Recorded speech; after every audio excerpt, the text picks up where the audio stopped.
샬롬. 네, 오늘은 사도신경의 민낯 두 번째 시간이 되겠습니다.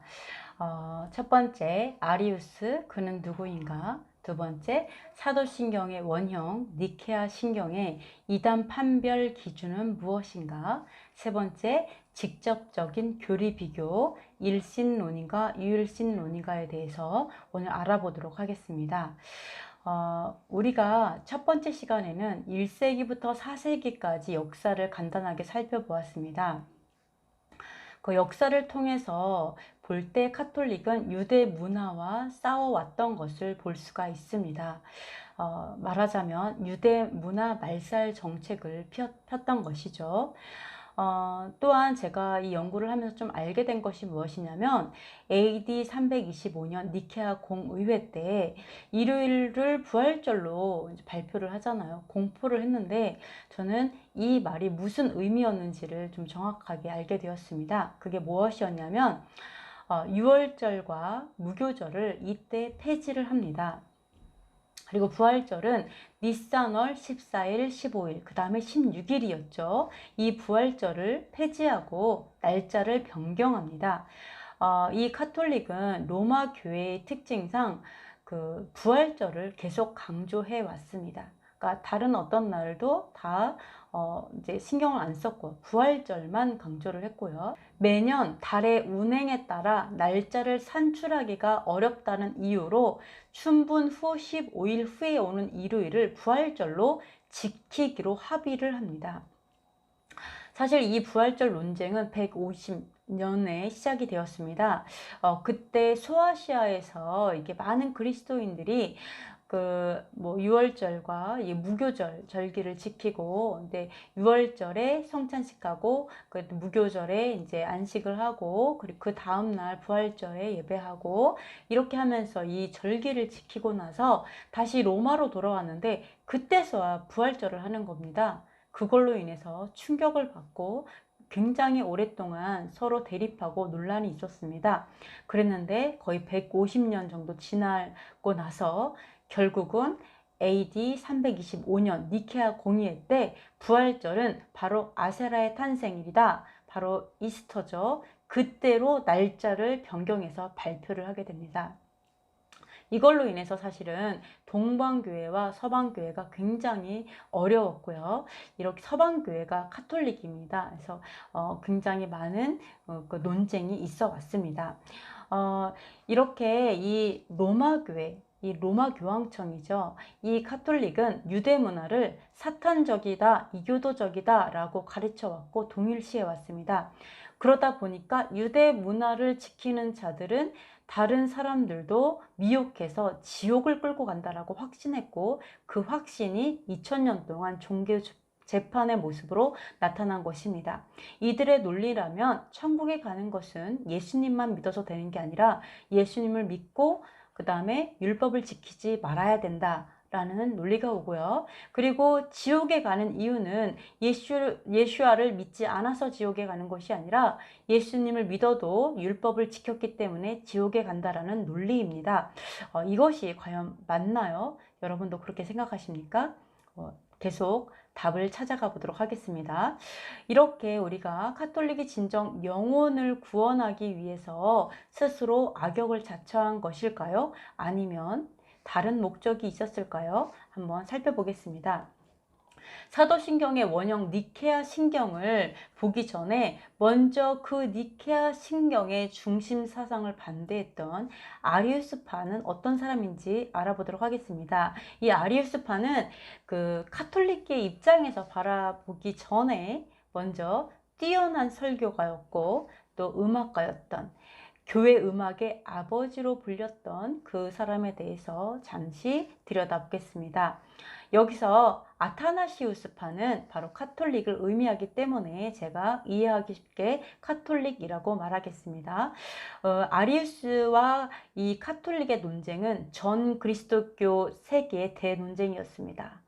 아까 유월절 때문에 동방교회와 서방교회가 다투고 논란이 됐던 거와 거의 비슷하다고 볼 수 있습니다. 왜냐하면 아리우스파는 동방교회의 지지를 얻었고 대부분 동방교회는 아리우스파였습니다.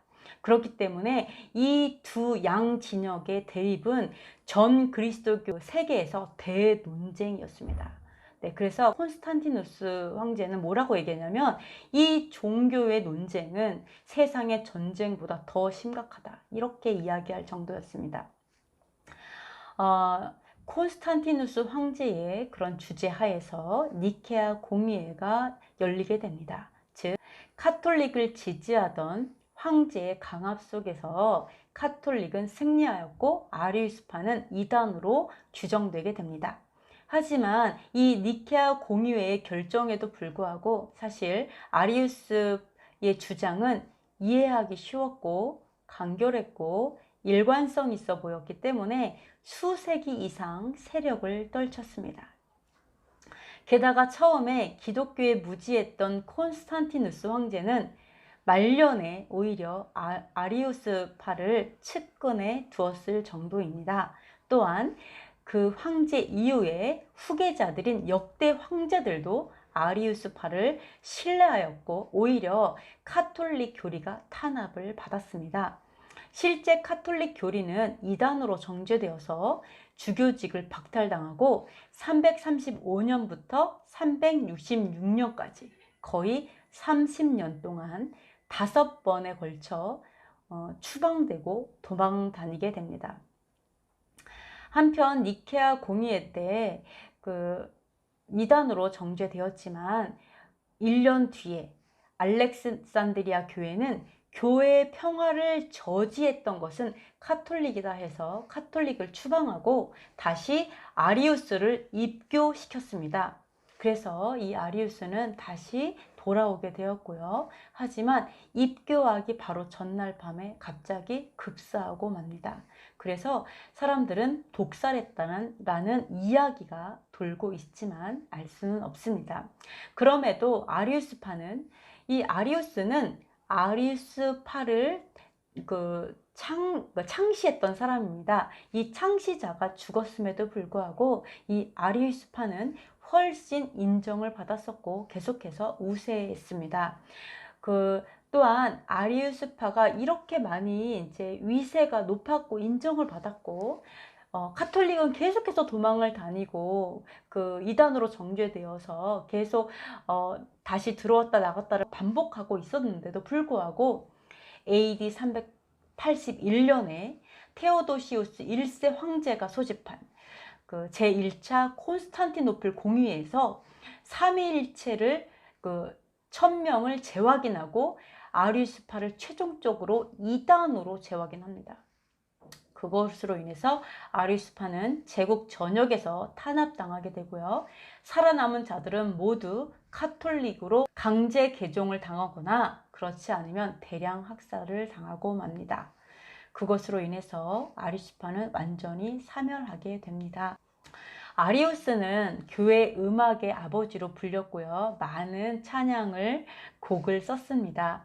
그래서 그의 곡은 항구의 노동자들과 거리의 노점상들 그리고 시내의 어린 학생들까지 따라 부를 정도로 굉장히 사랑을 받았었습니다.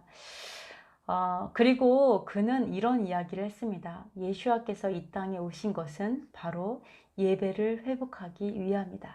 이러한 이야기도 남겼습니다. 오늘 어떤 사람은 그가 아무리 뛰어난 설교가였고 많은 찬양곡을 썼을지라도 모세가 말에 둔했던 것처럼 오히려 설교에 둔한 사람만 못하다라고 평가하는 사람도 있습니다.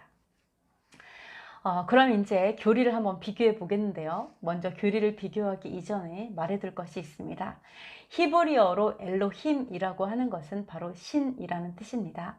우리가 엘로힘, 하나님이죠. 하나님을 여호와다 이렇게 우리가 동일하게 이해를 하고 신약을 읽게 되면 오해를 하게 될 수 있습니다. 우리가 그 십계명에서 너희에게 다른 신을 두지 말라라고 말씀하셨죠. 거기에 있는 다른 신도 엘로힘입니다. 즉 다른 하나님이라는 얘기죠. 그래서 하나님은 여호와가 아닙니다. 하나님의 뜻은 뭐냐면 신이라는 뜻으로 쉽게 설명하자면 귀신도 엘로힘인 것입니다. 그래서 엘로힘은, 이 하나님은 바로 신성을 의미한다 라고 보실 수가 있습니다. 그래서 여호와께서 뭐라고 말씀하셨냐면 나는 스스로 있는 하나님이다 해서 여호와 하나님이다 라고 말씀하셨죠. 즉 하나님인데 바로 그 이름이 여호와, 스스로 있는 하나님이다 라고 설명하신 것을 보면 우리가 알 수가 있습니다. 그러면 이제부터 니케아 신경이 무엇인지 먼저 보도록 하겠습니다. 니케아 신경을 한번 읽어보겠습니다. 우리는 한 분이신 성부 하나님을 믿습니다. 그분은 전능하셔서 하늘과 땅과 이 세상에 보이고 보이지 않는 모든 것을 지으셨습니다. 우리는 한 분이신 주 예수 그리스도를 믿습니다. 그분은 모든 시간 이전에 성부에게서 나신 하나님의 독생자이십니다. 그분은 하나님에게서 나신 참 하나님이시요 빛에서 나신 빛이시요 참 하나님에게서 나신 참 하나님이시며 성부와 같은 분으로 낳음과 지음 받은 분이 아닙니다. 오히려 그분을 통해서 만물이 지음 받았습니다. 그분은 우리와 우리의 구원을 위하여 하늘로부터 내려오시어 성령의 능력으로 동정녀 마리에게서 태어나 참 인간이 되셨습니다. 우리 때문에 본디오 빌라도 치하에서 십자가형을 받아 죽임을 당하고 묻히셨으나 성서의 말씀대로 사흘 만에 부활하셨습니다.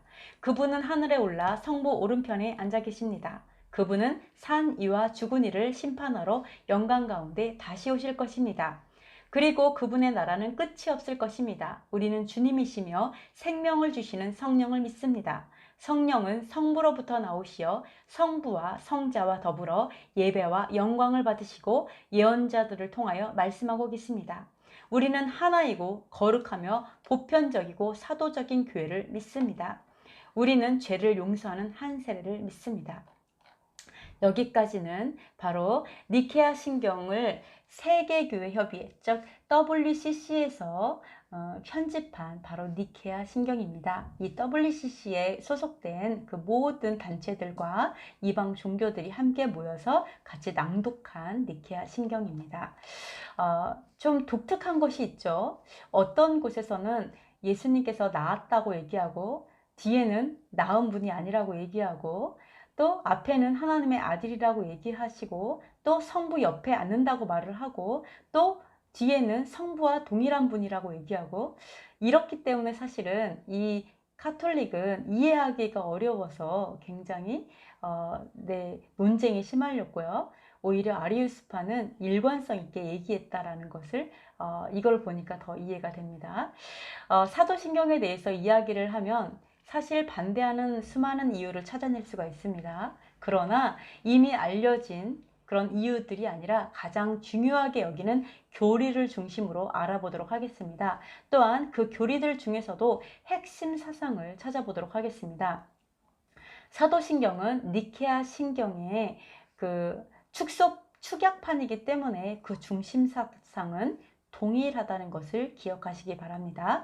크게 세 가지로 볼 수 있습니다. 첫 번째, 삼위일체, 즉 예수님이 여호와 하나님이시다. 이렇게 한 분, 똑같은 분이다 라는 것을 이야기하고 있습니다.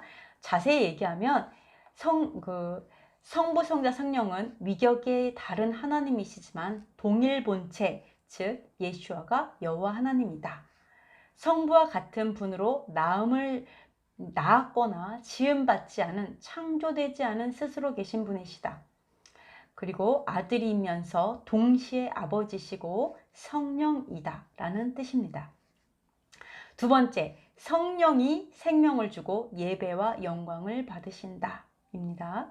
예배와 영광을 성령님께서 받으신다 라고 이제 교리에 말하고 있습니다. 세 번째, 보편적인, 즉 카톨릭 교회는 거룩하고 사도적인 권위를 가지고 있으며 믿어야 할 존재다. 이렇게 이야기하고 있습니다. 이제 세 가지 이렇게 딱 보면 간략하게는 그렇죠. 첫 번째, 예수아가 여호와다. 두 번째, 성령님께서 예배와 영광을 받으신다. 세 번째, 카톨릭 교회는 사도적 권위가 있는 믿을 존재다. 이렇게 볼 수가 있습니다. 그럼 이제부터 아리우스파의 주장을 보도록 하겠습니다. 제가 여기에서 이 카톨릭이나 아리우스파의 그런 성경적 모든 근거들은 마지막 시간에 다루도록 하겠습니다. 오늘은 그 차이점을 보는데요. 아리우스파의 주장을 보면 저는 아리우스파의 이론 모두를 아는 것은 아닙니다. 그러나 이때 당시에 그 이야기했던 주된 교리를 중심으로 나누고 있는 것을 분명히 아시았으면 좋겠습니다. 첫 번째, 예수와는 여호와 하나님의 아들이지만 동일한 분은 아닙니다. 즉, 아들이면서 동시에 아버지가 될 수는 없습니다. 또한 받으실 영광과 존귀의 크기가 같을 수 없습니다. 네, 그래서 어떻게 생각하냐면 여호와 하나님께서는 더 큰 영광과 존귀를 받으시고 그 아들 예수와께서도 영광과 존귀를 받으시지만 그 크기는 여호와 하나님이 더 크다라고 이해하고 있습니다. 두 번째, 예수와는 만물이 창조되기 이전에 여호와 하나님으로부터 나셨으며, 즉 만물이 창조되기 이전에 창조되신 분, 즉 피조물이라는 뜻입니다. 그러므로 여호와 하나님께서 모든 만물을 창조하기 이전에 아버지가 아닐 때가 있었을 것이며 예수와께서도 창조되지 않았던 때가 있었다라고 이야기하고 있습니다. 즉 이 말은 스스로 계신 분은 여호와 한 분이시고 바로 예수와는 이 여호와로부터 나으신 분, 즉 창조된 분이라고 말하고 있는 것입니다. 그래서 그러나 만물이 창조되기 이전에 창조하셨다. 그래서 함께 창조하실 수 있었던 것이죠. 그것을 이야기하고 있는 것입니다. 세 번째, 성령은 어떤 예배를 받는 어떤 인격체가 아니라 움직이는 하나님의 능력, 활동력이다. 이렇게 생각하고 있습니다. 그러므로 우리가 마땅히 경배를 드릴 분은 여호와 하나님과 예수와다라고 말하고 있습니다.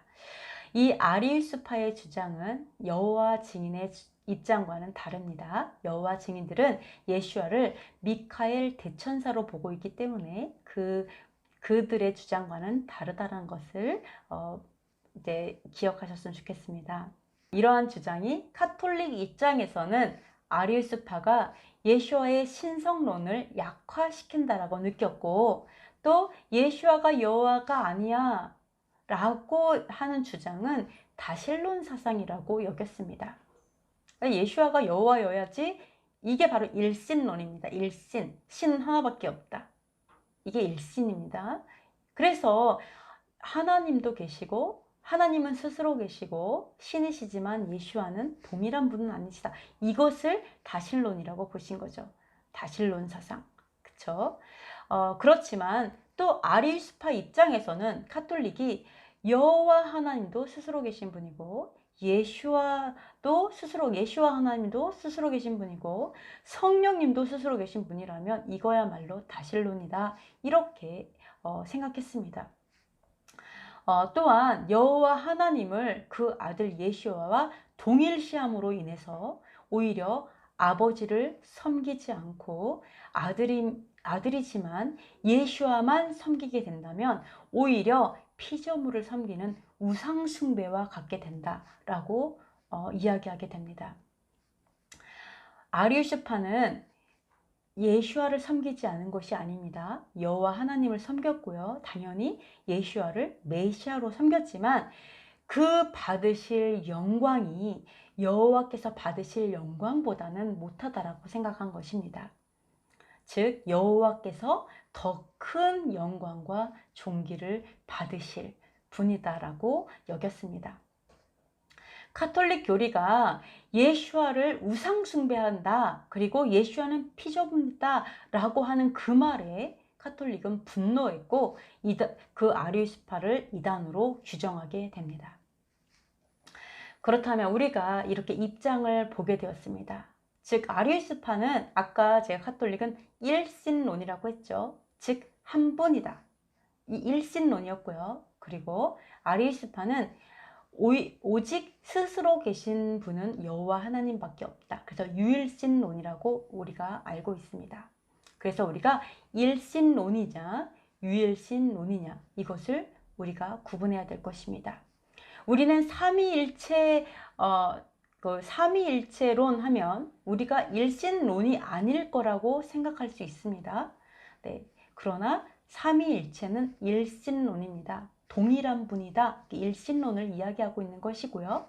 그리고 이렇게 예수와는 여호와 하나님이 아니다, 아들이시다라고 하는 그 사상은 바로 유일신론, 여호와 하나님의 그 스스로 계신 걸 인정한 유일신론이라고 우리가 부릅니다. 그래서 우리가 일신론이냐 유일신론이냐, 왜냐하면 카톨릭에서 삼일체로 나면 일신론이 아니다라고 생각할 수 있습니다. 그러나 카톨릭의 삼일체 이론은 사실 일신론이라는 것을 꼭 기억하셨으면 좋겠습니다. 왜냐하면 카톨릭에서 이렇게 얘기했죠. 바로 그 성부 하나님 본인이시다, 그렇게 우리가 말씀을 했습니다. 그래서 성부와 같은 분 이렇게 말씀하셨고, 지음받지 않은 스스로 계신 분이라고 이야기해서 동일 본체를 주장하는 것이 바로 카톨릭입니다. 그래서 여러분이 지금까지 알고 있던 사도신경이 그 동일 본체, 동일하신가요? 아니면 다르신가요? 우리가 이것을 어떻게 보면 사소한 문제가 아닌가, 그렇게 중요하지 않다라고 생각하실 수도 있었지만, 사실 그때 당시에는 이 교리는 목숨을 걸고 지켜야 했던, 누군가에게는 목숨을 걸어야만 했던 그런 말씀이었습니다. 그래서 만약에 여러분이 나는 동일한 분 같지는 않은데, 나는 예수와는 하나님의 아들이시고 메시아시고 여호와 하나님이 스스로 계신 분인 것 같다 라고 생각하신다면, 여러분은 카톨릭의 교리에 의해서 합법적으로 처형이 되는 그런 상황이 연출이 되는 겁니다. 그래서 우리가 잘 생각을 해야 될 것입니다. 우리가 이렇게 카톨릭이 어떻게 보면 굉장히 교리에 까칠한 것 같은데, 그렇다면 어떻게 그 당시에도 굉장히 많은 이방신들, 이방 교리들을 다 허용하고 끌어들여서 연합을 했거든요. 그렇다면 이렇게 까칠한, 교리에 까칠한 카톨릭은 어떻게 연합이 가능했을까요? 그리고 지금도 WCC로 다른 이방 종교들을 연합하고 있는데, 과연 어떻게 연합을 할 수 있을까요? 그거를 다음 시간에 또 알아볼 것이고요. 그리고 가장 중요한, 성경에서는 누구의 손을 들어주는가? 성경을 찾아보도록 하겠습니다. 우리가 신약 성경이 정경화된 것은 AD 397년입니다. AD 381년에 아리우스파가 이단으로 규정돼서 처형되었죠. 그렇지만 그 이후에 397년에 신약이 정경화되었고요. 그 이전에는, 물론 그 이전에 카톨릭이 27권이다 이 목록을 발표하긴 했지만 그 내용은 편지의 형태로 서로에게 전달되고 있었습니다. 그래서 다음 시간은 마지막 시간인데요. 성경으로 바로 누가 이기는지 기대하셨으면 좋겠습니다. 그럼 다음 시간에 또 뵙도록 하겠습니다. 샬롬.